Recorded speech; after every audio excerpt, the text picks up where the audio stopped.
Hey there, beautiful souls. Welcome back for today's message. I definitely want to be hearing from you guys. So as you are tuning in, please do drop me a comment and let me know where in the world you're tuning in from. And if you are joining live, I would love for you to co-create this space with me and definitely join in the conversation, right? And today's message is a little bit different to what I normally do.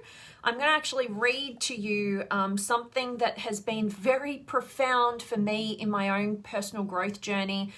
It's basically based on the book that I am currently reading. I've just started reading, and already I'm just finding it incredibly impactful and incredibly enlivening to your soul. And the book is actually a book really geared towards women.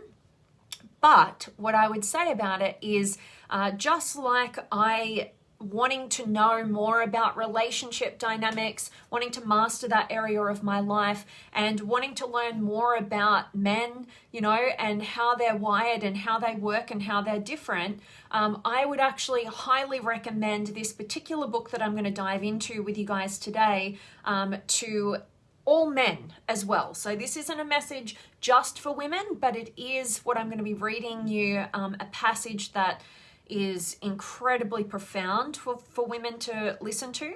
But yeah, like I said, it will be fantastic for men to really dive into as well, so that they can get a better understanding of the women in their lives and how to best support them to be their most healthy, most empowered individuals. Because at the end of the day, whoever we are in relationship with, we absolutely want and desire for them to be at their absolute peak in terms of their health, in terms of their own self-empowerment. And why that is because that is the pathway to actually being in relationship with somebody who can hold space and ultimately give you the freedom to be all of who you are without limitation, without the responsibility of how you feel about yourself, really burdening them and, stunting them from really expanding in the ways that they are most inspired by, right? So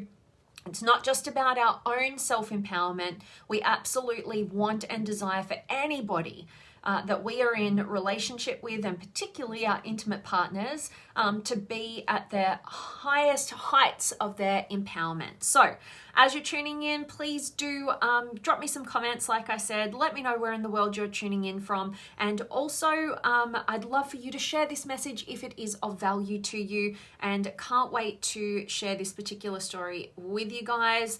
So just one moment, nearly there. I'm not a good multitasker, but I get there in the end. All right, so done. Let's get into it. Today's topic is the time of the awakened woman and man is upon us. And let these words speak to you as your highest self would, which is basically the experience that I had in the beginning of opening up this book a couple of days ago and starting this new quest in my own journey. And basically, I'm going to be reading from this book, which is called A Radical Awakening by Dr. Shefali. And it says, turn pain into power, embrace your truth, and live free. I don't know, many people who don't want to do that. But like I said, this book is really focused on the awakening of women in our society. But like I said, one of my favorite books that I always recommend to both men and women in the realm of understanding relationship dynamics and attraction and really what can lead us towards a more spiritual union in our intimate partnerships is a book by David Deida called The Way of the Superior Man. And I've been really wanting to discover and find a book that I could have as what I would recommend, just as I have the David Deida, The Way of the Superior Man book, another book that was more talking to women that could help both men and women really understand the highest heights of the highest self of the feminine in our society. So without further ado, I can see Jeannie's joined us. Thank you for being here. For some reason, I can't see everybody who joins, but I can see you, Jeannie. So probably because we're friends. I love it. So let me get into it. So what I'm about to read to you is entitled The Time of the Awakened Woman. There comes a time in the life of a woman when she discards her old ways like tossed shoes in the garbage, when she shreds her lists of shoulds and obligations, and when impossible expectations are burned in an incinerator. There comes a time in the life of a woman when the approval of others, once jewels, now turn to pennies in her sock, when the hunt for another is now replaced by a hunt for herself, and when parental tentacles of tradition no longer define her truth. There comes a time in the life of a woman when her desire to fit in with the crowd dissolves, when her manic compulsion to be perfect vaporizes, and when her obsession to be voted popular evaporates. There comes a time in the life of a woman when she simply says no more, when facade, artifice, and guile leave her nauseated, and when righteousness, dogma, and superiority repulse her. There comes a time in the life of a woman when she no longer fears conflict but faces it boldly like a lioness, when she guards her authenticity as fiercely as she guards her babies, and when she drops the role of savior, knowing she can only save herself. There comes a time in the life of a woman when she no longer cowers in the shadows of her unworthiness, when she no longer plays small so others can feel big, and when she swaps the role of victim for the role of co-creator.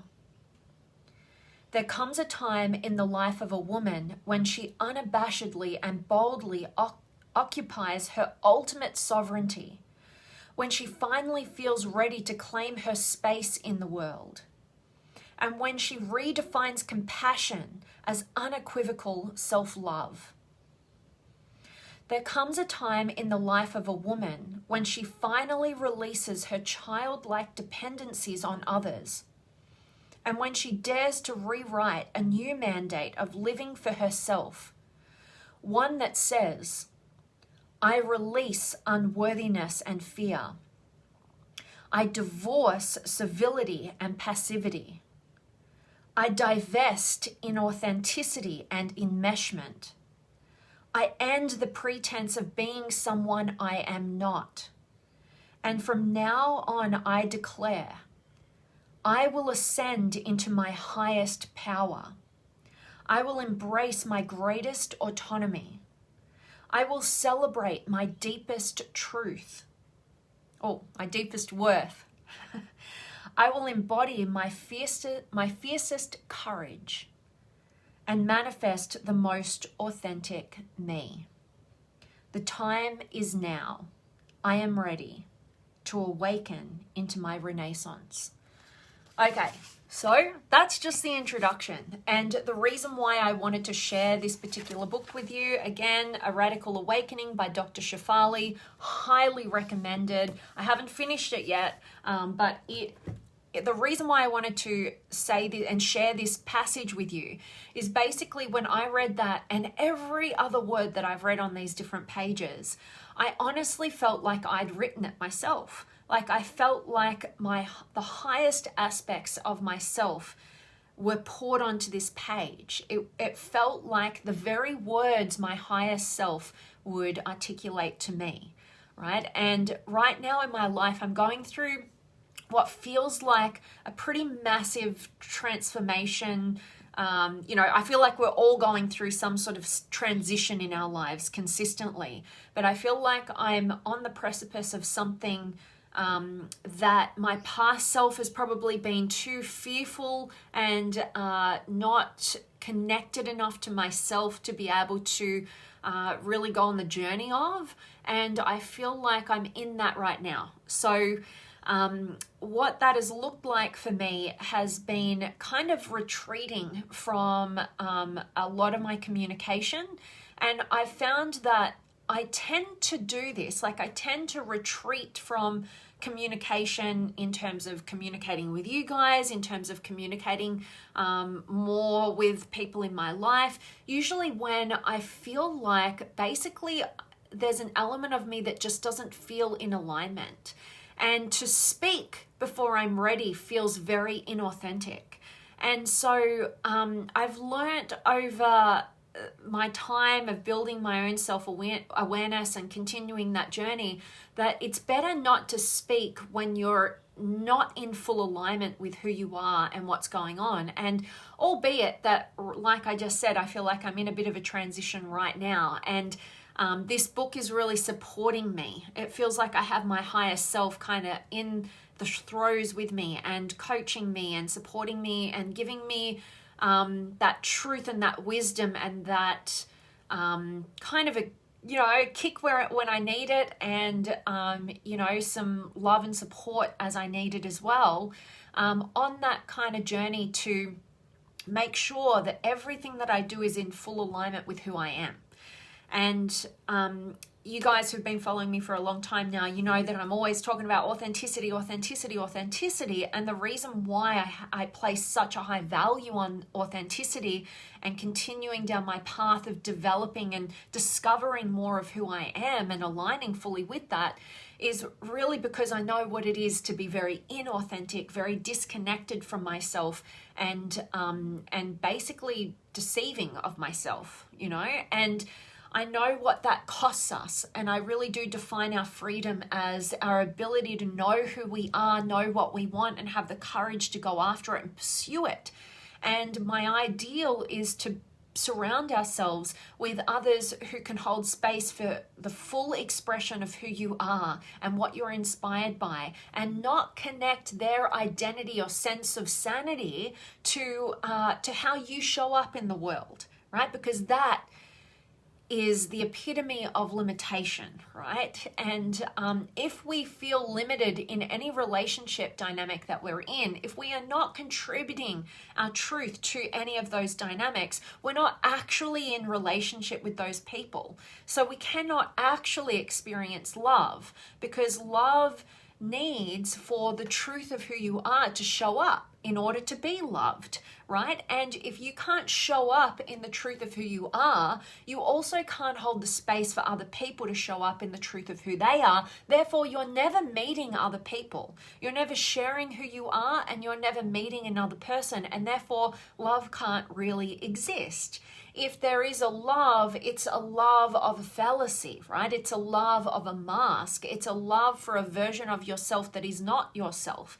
And therefore, that reinforces to the true self that you're not lovable for who you are, right? So even if you think you get what you want by being loved, by showing up as how other people want you to be, it's an incredibly lonely place to be. Trust me, I've been there a lot of my life, and I still have to break this pattern and be conscious of this pattern at times.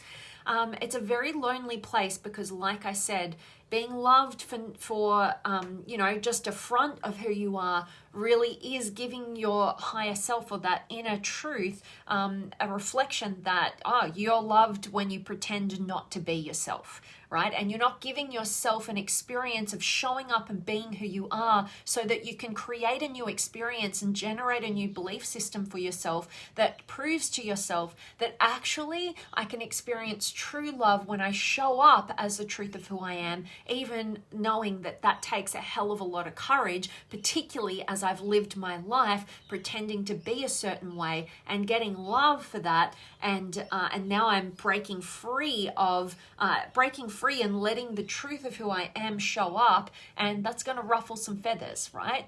And basically it takes some courage to do so, but your ticket to freedom lays in the hands of yourself. If you really want to experience love, depth of connection, freedom, inspiration, purpose and meaning in your life, right? You have to have the courage to discover who you are, develop in the ways that you're most inspired by, and deliver that to the world and to the people around you. All right, so that's my message for you. I really do hope that me reading from that book has inspired you, and I'd encourage you to go out and get the book. If you're a woman, it is a must. If you're a man, I feel like it's a must. If you have beautiful women in your life that you know you will benefit from having them in their most empowered selves, which I guarantee you will, right? Because it opens up the ability for them to actually be in relationship with you and see you for who you are, and not put any limitations on you and your being and how you need to show up, because they're fulfilling for themselves. They meet their own needs, and then a dynamic with you becomes an enhancement for both of your lives, rather than, an obligation or a needy expectation to take responsibility for another person's emotional state and how they see themselves and their self-esteem, basically.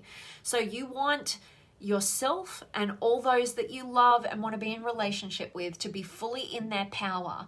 And I believe that this book, for if you really want to understand yourself as a woman, or if you're a man, you want to understand how you can support women to be their most empowered selves, I feel this book is one to get your hands on. A Radical Awakening by Dr. Shefali. And on the flip side, if you are a man and you want to be your most empowered self, or you're a woman who wants to support the journey of empowerment for the men in your lives, I would definitely recommend The Way of the Superior Man by David Data. All right, that is my message for you guys. I love seeing Jeannie and John. I can't see the rest of you guys, but I hope this has been of value. And John says, I've gone through that transition, Ness. I love it. Grateful to hear that, my friend, and always good to see you live. So that is my message for you guys today. If you have found it of value, please do share it with the women and the men in your lives who you really know that this could be a message to spark that journey for them, to discover more about who they are, develop in the ways that they're most inspired, and have the courage and the capacity to really deliver the truth of who they are to you, to the world, and to everybody that they're in relationship with. All right? You're so welcome, John. Thanks for being here. All right, that's it from me. As usual, I just want to remind you to go out there and live authentically, to love really deeply and intimately by contributing yourself, getting off the surface, and definitely contributing your gifts meaningfully and purposefully. Can't wait to see you guys again, and saying hi to Dulce as well, who's just joined. All of you who are just joining now or catching the recording, get back to the beginning, and I hope you definitely enjoy this and are empowered by it. Much love. Oh, and Dolls, thank you so much for those 99 stars. That is so kind and generous of you, and it's such a great way that you guys can support me. So thank you so much for getting involved with that. Much, much love to you, and take care to you as well, John. Thanks for joining me live, and I cannot wait to see you guys soon. Much love.